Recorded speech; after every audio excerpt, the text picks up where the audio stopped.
Let's discuss this meme that was posted on a Facebook page called Working Class Socialists, and it's talking about communism.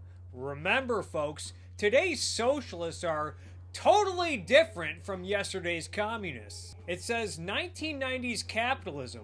Communism is bad. Communism is bad. Now, I'm pretty sure in the 1990s that everyone outside of North Korea was saying, thank goodness communism is over. You know who in the 90s was saying communism is bad?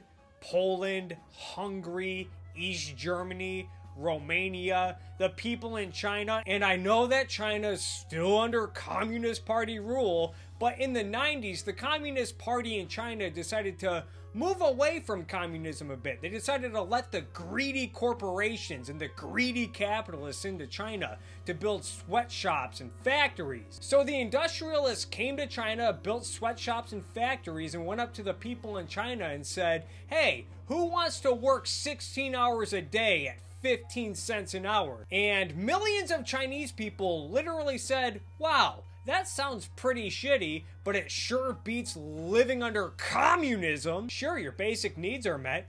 Really? Didn't Stalin and Mao starve tens of millions of people as part of their brilliant economic planning? Just check out this grocery store in the Soviet Union during the 80s. The genius economic planners in the Soviet Union had about 60 years from about 1918 to 1980 and the full force of government, the full authority of government to figure out how to stock a grocery store. And look at this shit. They still couldn't figure it out. Bolshevik Revolution was what, 1917, 1918? You know what else happened in 1918?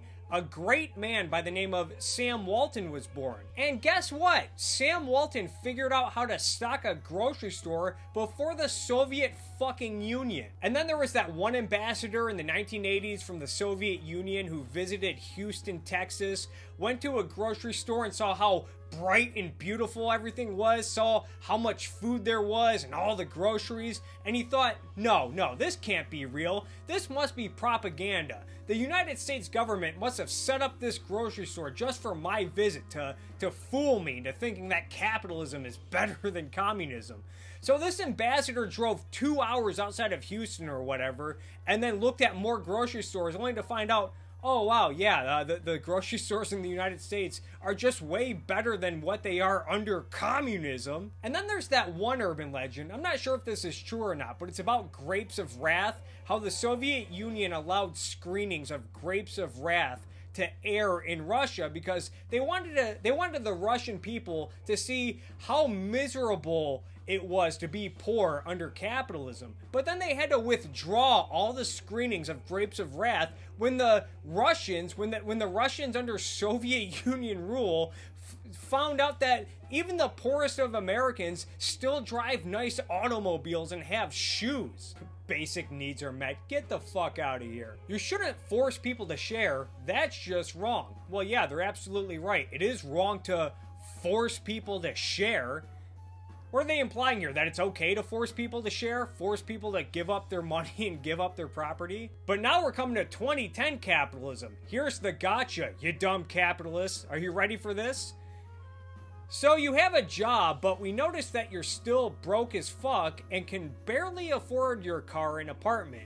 Here are some apps that will let strangers use them along with your labor so you can get your basic needs met. We call it the sharing economy. Isn't it great? Again, totally dropping the context that force is involved. Yeah, nobody is forced to drive for Uber or open up their house on Airbnb. First off, these businesses are not just for the very desperate. A lot of people sign up for Uber just to get the $500 hiring bonus, and then they do it sporadically or whenever they want. That's one of the big things about Uber. You can literally work whenever you want. And then you have Airbnb, which I'm guessing is mostly hosted and used by rich people who can actually afford their house, so I doubt, again, that it's for the very desperate. But again, you can choose when you want to open your house. Under communism, you can't even choose between two different types of toilet paper. Shit, even today's evolved democratic socialists like Bernie Sanders hate the fact that we in America have 13 different options of deodorant to choose from. But I guess because someone coined the term share economy to describe businesses like Uber and Airbnb, that makes us capitalists a bunch of stupid hypocrites, and therefore all of our arguments and principles are invalid. Whoops. Jeez. You socialists sure showed us dumb capitalists by exposing our contradictions. Ooh.